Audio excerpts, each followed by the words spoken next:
एक ऐसा जिगरी दोस्त जिसने अपने ही दोस्त को इतनी बेरहमी से कत्ल किया कि लाश को टुकड़ों में तब्दील करके भारी भरकम जिस्म को कंकाल बना डाला।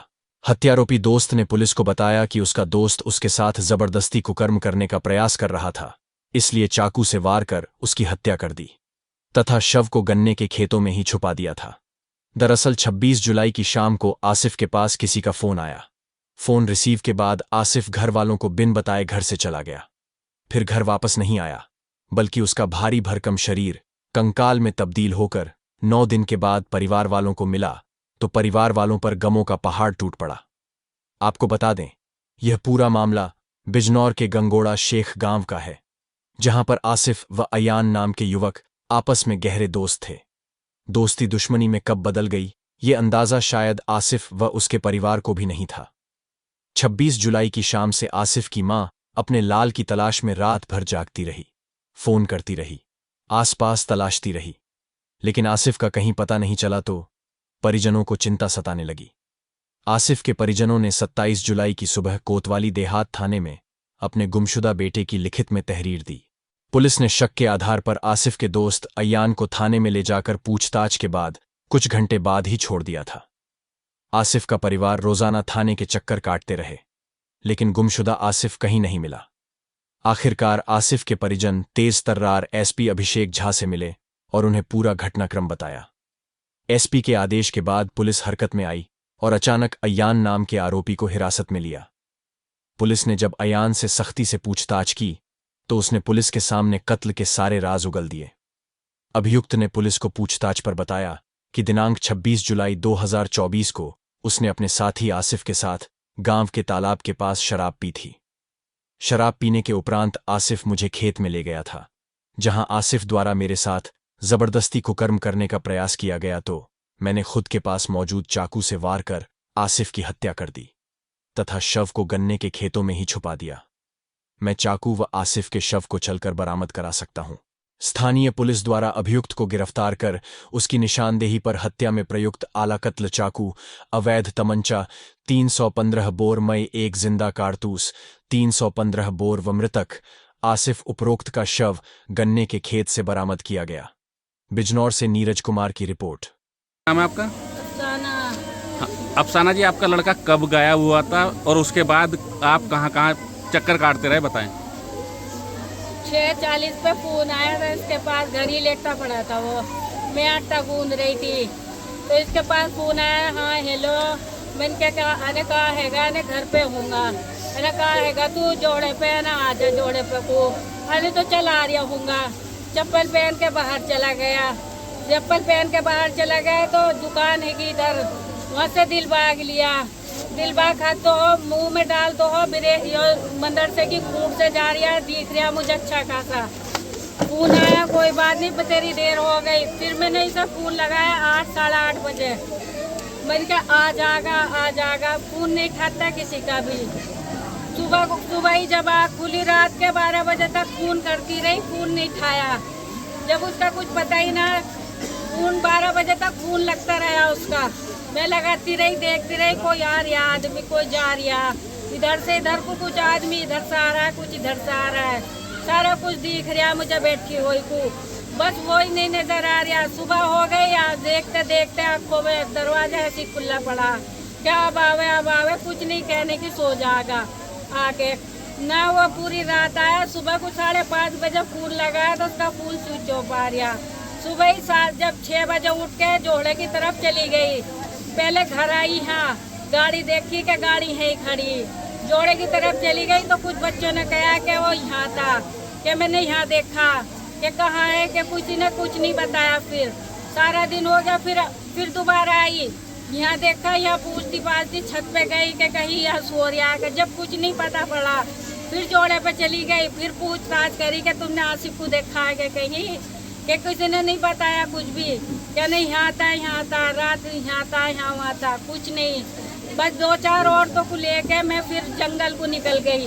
जंगल में 10-5 औरतों ने यहाँ तलक छपे, एक सिस्टम खड़ी साग तलक तीखों में ढूंढा, मैंने खुद ने ढूंढा, कहीं कुछ नहीं पता पड़ा। तब मैंने फोन करके सबके पास बोल दिया कि आज सबके कोई पता नहीं पड़ रहा क्या है क्या नहीं। सारा दिन हो गया, प्रधान जी के पास चली गई।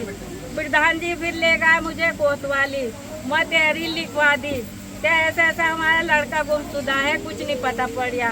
पुलिस ने भी कोई कार्रवाई नहीं करी उस वक्त भी। शाम हो गई, आ गई, फिर आके ढूंढने लगी। फिर इधर कब्रिस्तान है, कब्रिस्तान में भाग गई कि क्या कर देखा, उसे वहाँ देखा, वहाँ बेहोश पड़ा ईख में। क्या किसी ने देखा क्या ना, वो जो कब्रिस्तान में रह रहा था उसने क्या, मैंने आसिफ को देखा कि यहाँ खड़ा था। एक आदमी और बोला कि एक लड़का था यहाँ और वो भाग गया है इधर को। कि अगर भागता तो वो किसी से डर क्यों तुरे रहा था, जगह अगर देखो डर तुरे, माँ ने तुरे गया कुछ कि मैं तो अकेली थी, घर में अकेली तो थी मैं। 2 पुलिस वाले आ गए, वह भी क्या तुम्हारा बच्चा देख लो यहीं पे होगा, कुछ ऐसी बात भी हो सके जो माँ बाप से ना कहे। मैंने कहा भैया जब यहाँ होता तो वो मिलता ना क्या। पुलिस वाले भी चले गए, कोई कार्रवाई नहीं। पूरी रात हो गई, पूरी रात यहाँ बैठी रही, ढूंढती रही, गांव वाले भी ढूंढते। किस तारीख को गायब हुआ था लड़का? 26 तारीख को। आप पुलिस में अगले दिन गए थे? जी। फिर पुलिस जिस लड़के पर आपको शक था, हाँ। उसका क्या नाम था? अयान। आपने पुलिस को उसके बारे में बताया था? उसके जब उसकी कॉल डिटेल निकलवाई तो उस लड़के का नाम आया कि अयान नाम का लड़का, फला साकिब नाम का उसका पापा का नाम हैगा, उसका नाम अयान। तो सुबह को मैं खुद उससे पूछने गई, उसने ये कह दिया कि मेरे साथ यहाँ तलक था, छपेड़ा तलक, और मुझे नहीं पता फिर वो कहाँ गया कहाँ नहीं। मैंने क्या बता दे तुझे पता हो तो कुछ। उनने भी कुछ नहीं बताया। फिर ढूंढता फिर हो गए, पूरा दिन हो गया इसी तरह से खत्म। प्रधान जी के पास, पुलिस के पास, किसी ने कोई कार्रवाई नहीं करी। अगर कार्रवाई करते तो आज मेरा बच्चा मिल ना जाता क्या।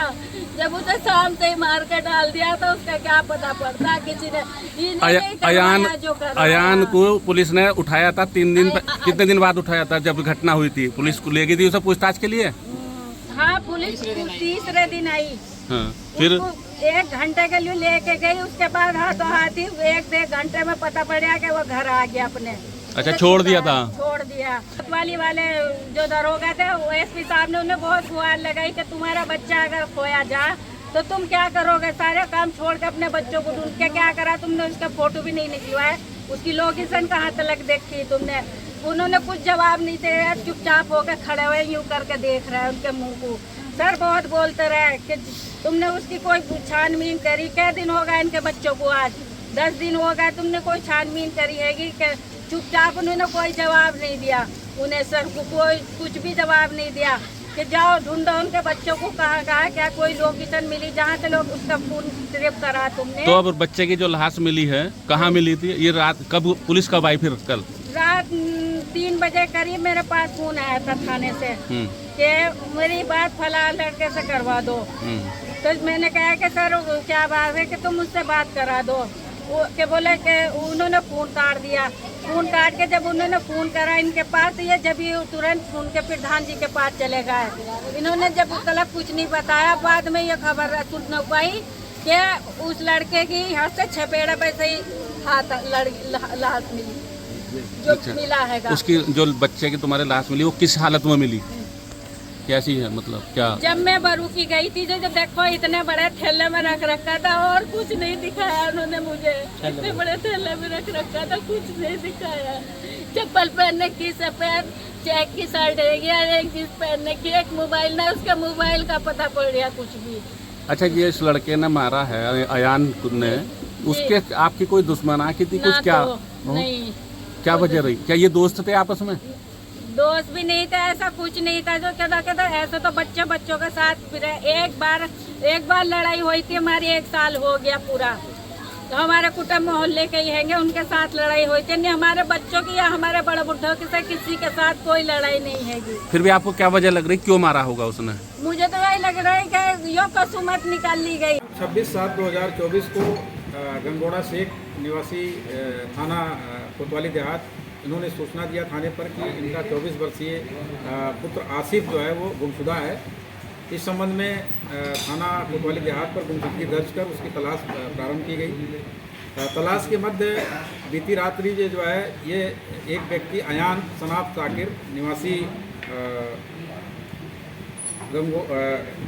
गंगोड़ा शेख जो संदिग्ध था, उसको पुलिस द्वारा हिरासत में लेकर पूछताछ की गई।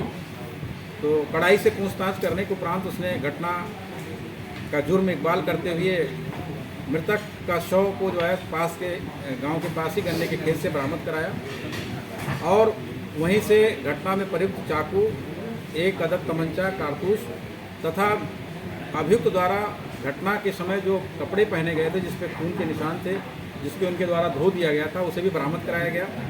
पूछताछ पर इनके द्वारा बताया गया कि दोनों आपस में खून से बात किए, फिर गांव के पास ही तालाब के पास बैठ करके पहले शराब पिया। शराब के बाद फिर ये लोग गन्ने के खेत में गए, जहां पर जो है मृतक द्वारा अभियुक्त के साथ गलत कार्य करने का प्रयास किया गया। इसी क्रम में अभियुक्त द्वारा चाकू से लगातार अचानक उस पर वार करके उसकी हत्या कर दी गई। इस प्रकार से पुलिस ने घटना का एक जो अज्ञात घटना थी इसका सफल अनावरण किया है और गिरफ्तार अभियुक्त को माननीय न्यायालय के समक्ष पेश किया जा रहा है। अग्रिम विधिक कार्रवाई इसमें की जा रही है।